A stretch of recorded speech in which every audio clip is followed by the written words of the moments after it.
Keberhasilan ahli Al-Quran itu adab. Buka Quran surah ke-35 ayat ke-32, paling kiri sebelah atas. Thumma awrathnal kitaba alladhina istafaina min ibadina. Kemudian kami wariskan Al-Quran itu kepada hamba-hamba yang kami pilih. Awas, ada yang rajin baca, one day one juz, one day one ayah, kan? One day one surah, dan seterusnya. Ada yang rajin menelaah, buka tafsir ini, tafsir itu. Ada yang rajin menghafalkan, ya Masya Allah. Tapi maaf, apakah semua orang itu dianggap benar oleh Allah ketika berinteraksi dengan Al-Quran? Tidak. Ada 3 golongan. Faminhum zalimun li nafsi. Ada orang yang senang dengan Al-Quran tapi zalim orangnya. Rajin baca dia, rajin tapi zalim. Tidak mampu menempatkan ayat Quran sesuai dengan tempatnya. Apa? Zalim itu menempatkan sesuatu bukan pada tempatnya. Ini penghapus, buat menghapus tulisan di papan tulis. Asalnya begitu. Tapi digunakan untuk melempar orang misalnya. Nah, itu zalim namanya. Gelas, tuh, fungsinya menampung air untuk minum. Gayung, fungsinya untuk mandi. Ada orang minum pakai gayung, mandi pakai gelas.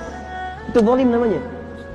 Ada orang sering ngaji, baca qul huwallahu ahad, katakan hanya Allah yang esa, hafal ayatnya, tahu maknanya, tapi tidak menempatkan ayat sesuai dengan tempatnya. Dia katakan di lisannya semua agama sama.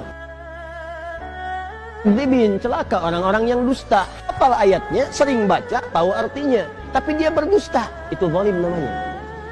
Jadi ayat-ayat itu tidak dipraktikkan dalam perilaku hidup, adab tidak ada.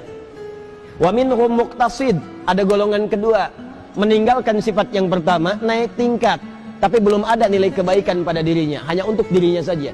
Muqtasid itu paket hemat. Jadi ahli Quran, kalau perilakunya nampak kegiatan sehari-hari, sering mojok di masjid misalnya, atau dekat tiang-tiang nyandar, baca ulang-ulang hafalan. Tapi kalau diminta, mas bisa ngimamin, yang lain saja. Nah, itu paket hemat kata Quran. Hemat untuk dirinya, belum bisa diberikan pada yang lain. Yang ketiga, wa minhum sabiqum bil khairati biiznillah. Ada ahli Quran, kesuksesan interaksinya dengan Al-Quran dibuktikan dengan menampakkan perilaku baik dalam kehidupan. Sabiqum bil khairat, kalau bisa nomor 1 dia mengerjakan kebaikan.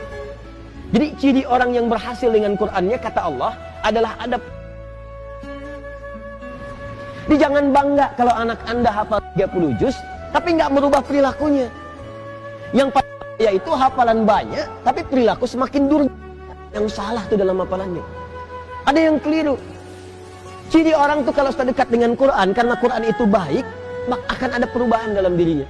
Minimal tuh sifatnya dulu lebih tenang, lebih terukur, lebih baik. Lama-lama jadi sikap, sopan, adabnya muncul. Kalau ada kebaikan pengen segera dikerjakan. Kalau lihat sampah di masjid pengen segera ngambil. Kalau lihat ini belum nyala pengen segera nyalakan. Kalau lihat saf kosong pengen ngejar safnya. Itu dorongan kebaikannya cepat sekali. Semakin tinggi kecepatan berbuat baiknya, ini menandakan semakin besar pengakuannya di hadapan Allah Subhanahu wa taala dalam perubahan kebaikan.